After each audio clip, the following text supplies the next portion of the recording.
when I allow the crime scenes that I've seen to speak to me, it should be very easy for us to be able to solve some of these crimes, especially these murder cases. Because you see, most of the time when you look at the murders that have been occasioned in the region and you look at the crime scene, you could see that many of the perpetrators have left so many, evidence on the crime scene that the police can easily use to get those guys.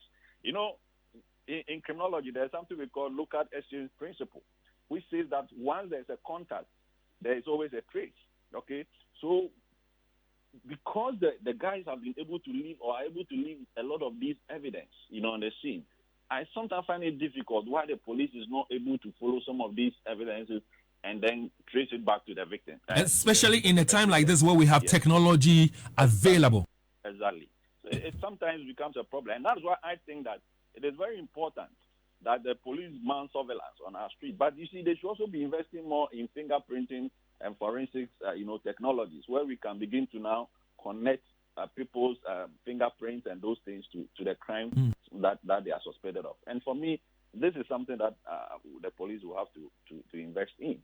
And again, in the data that is being collected when it comes to the Ghana card and all that, we're using our biometrics, we're using our fingerprint. So, if you have a system in place, it will aid us in resolving most of these unresolved crimes. So, I have suggested to some security people about developing what we call computerized criminal record files.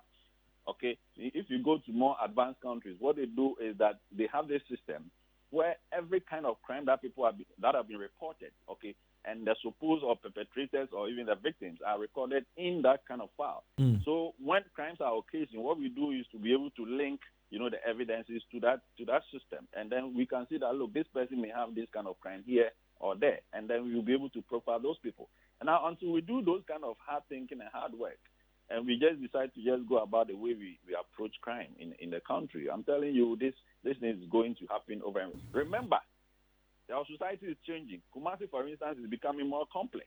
If you look at the special configuration of Kumasi, now Kumasi is becoming more extremely cosmopolitan. We have a lot of businesses, growing up in the region. You have high residential instability. You have a huge population density. So when these factors converge in time and space, they create what we call in criminology criminal opportunity structures. And now once criminal opportunity structures are there, they generate crime opportunities for criminals to be able to have their way.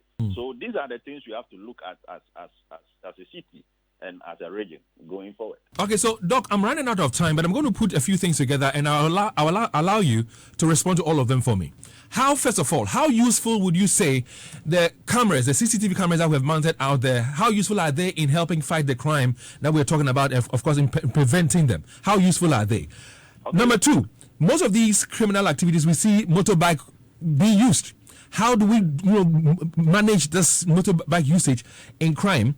And again, we have alleys and streets that are so dark, and people can easily do some of these criminal activities there. Plus the news sites, some of these crimes are happening in news sites, the area. So from the CCTV cameras that we have that are being put up, and of course government wants to do more in 2022, how useful are they?